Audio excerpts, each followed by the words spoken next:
Nah, akhirnya Menko Infrastruktur AHY sebut bahwa tuduhan Sylvester dan relawan Jokowi tentang Partai Demokrat sebagai dalang ijazah palsu dan lain-lain sebagai fitnah belaka. Sylvester tetap bersikeras bahwa itu fakta, bahwa ada skenario turunan Prabowo di tengah jalan. Terbukti sekarang siapa yang tukang sebar fitnah yang sebabkan perpecahan. Para relawan Jokowi ini selalu membabi buta, lempar tudingan yang justru sangat mengganggu pemerintahan Pak Prabowo sendiri. Demokrat disebut-sebut di belakang ijazah palsu Jokowi. Apa tanggapannya Pak AHY? Tanggapannya aja Pak. Tanggapannya soal Demokrat disebut-sebut di belakang. Kemudian Demokrat sudah bilang bahwa itu fitnah. So, yang mana yang benar kalau gitu nih? Biarkan masyarakat yang menilai, masyarakat pasti pintar. Memang Pak Jokowi hanya mengatakan ada orang besar. Ya. Dan pastinya ini kan bukan hanya masalah ijazah palsu ya, ada isu kayak kemarin matahari kembar, terus ada isu pemaksulan, bahkan yang dari awal itu, yang saya bicara dari awal itu isu Indonesia gelap. Itu udah berapa bulan lalu lah saya bicara. Dan Bung Sylvester, jangan itu ucapan itu cabut. Tidak ada seorang pun yang mendanai ini. Kami masing-masing tidak ada. Tolong cabut itu supaya nggak berkembang kemana-mana. Dan itu bias itu. Ya, betul. Ngaco dan kalau dalam bahasa sahabat saya ini terwelu itu adalah terlalu ya gitu. Sebenarnya ini offset ya, saudara Ade ini offset dan dia harusnya malah justru bisa disanksi atau justru bisa dimarahin ya oleh Jokowi karena itu justru menarik lawan yang lebih banyak untuk Jokowi. Sampai dibilang yang berbaju biru. Makanya kan ngaco. Saya omong apa nih? Kalau A saya bilang A, kalau B saya bilang.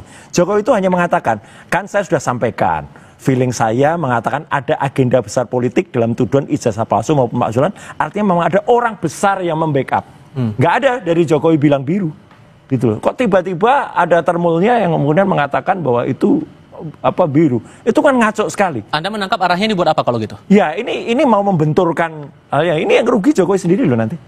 Gitu. Tapi ya menurut saya fight harus dilakukan gitu. Karena apa? Karena ini tuduhan ini ngaco, fitnah sangat luar biasa dan saya sangat mendukung statement Mas AHY tadi ya. Meskipun saya sekali lagi Mas Tifal, saya udah 5 tahun itu tidak lagi di partai politik dan kebetulan saya pernah wakil ketua umum di situ. Nggak ada sama sekali tuduhan dan Pak SBY selaku dewan yang ada di Partai Demokrat itu pasti tidak mungkin melakukan itu karena Pak SBY adalah orang yang sangat negarawan, beda jauh sama yang mengatakan sebelumnya tadi orang besar. Oke, Bang Sylvester. kalau yang berbaju biru itu mungkin saya. Dalangnya ini saya lah. Ini juga baju biru nih.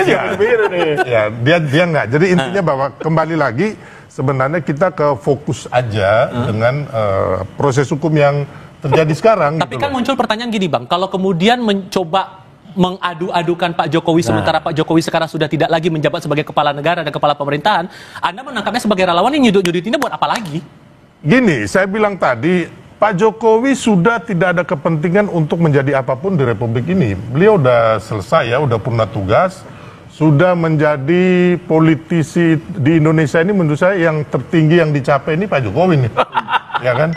Tapi kalau ada, ya kan, mantan-mantan yang orang kuat dulu ingin anaknya, terus ingin kadernya, ingin orangnya nanti bermain di 2029 atau Prabowo Gibran ini nanti selesai di tengah jalan.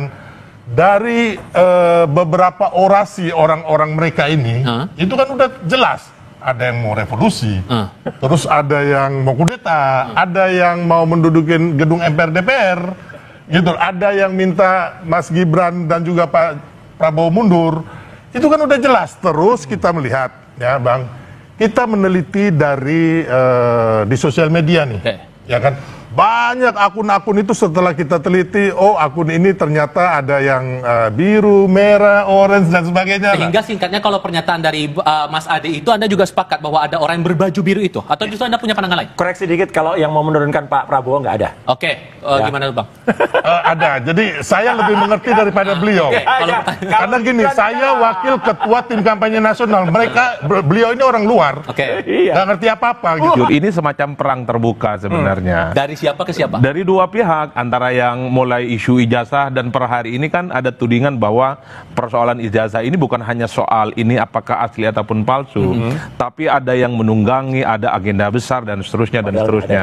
Bagi saya, hakul yakin ini antar aktor sebenarnya sudah saling paham siapa yang bermain, siapa yang ngegos, siapa yang ngebackingin satu sama yang lainnya. Oleh karena itu, saya ingin menafsirkan apa yang terjadi hari ini politik tingkat tinggi sebenarnya.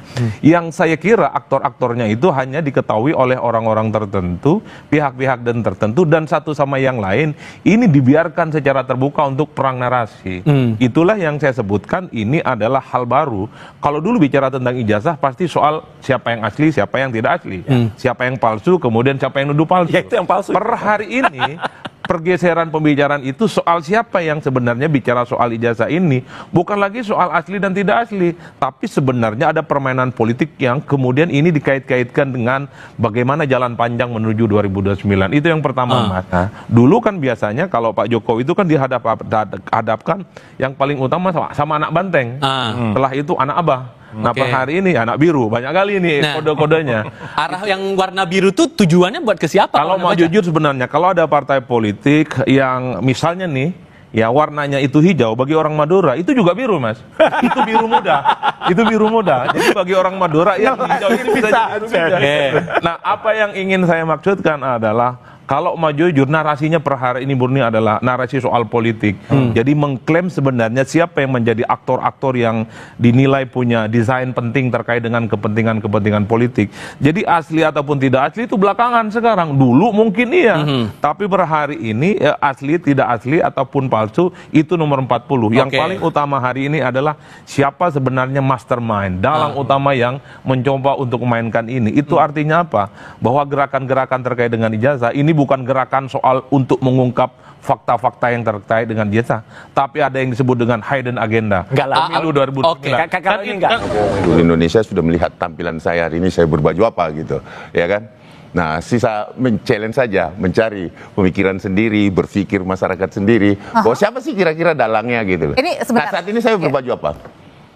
Nah, itu mungkin salah satu clue yang bisa saya sampaikan. Ada perubahan paradigma orang bicara hari ini tentang dalang, tentang warna biru, tentang aktor, tentang kepentingan pilpres. Sesuatu yang sejak 6 bulan, 7 bulan lalu ketika muncul ijazah itu tidak pernah dibicarakan. Termasuk apakah juga ada kode di balik datangnya Presiden Joko Widodo ke reuni Fakultas Kehutanan Universitas Gadjah Mada beberapa waktu lalu. Tahan dulu. Dan dia nggak berani pakai kaos biru. Kita jeda sebentar. Kami segera kembali.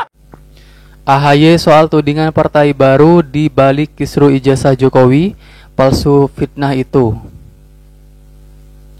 Ketua Umum DPP Partai Demokrat AHY membantah keras tudingan partai baru sebagai dalang di balik kisru ijazah palsu Jokowi. Meski belum ada pernyataan resmi terkait partai biru, merujuk ke Partai Demokrat, AHY menyebut tudingan itu sebagai fitnah. AHY juga Menteri Koordinator Bidang Infrastruktur dan Pembangunan Kewilayahan berada di Nusa Tenggara Barat untuk mengikuti sejumlah rangkaian kegiatan. Selain membuka Festival Olahraga Masyarakat Nasional di halaman kantor Gubernur NTB Sabtu malam, AHY juga menjalankan rutinitas paginya yakni lari pagi di Car Free Day.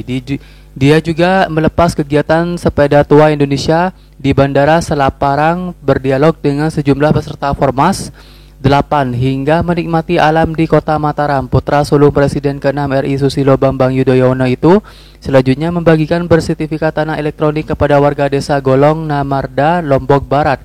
AHY juga menyempatkan diri meninjau dam irigasi Pangga di Lombok Tengah.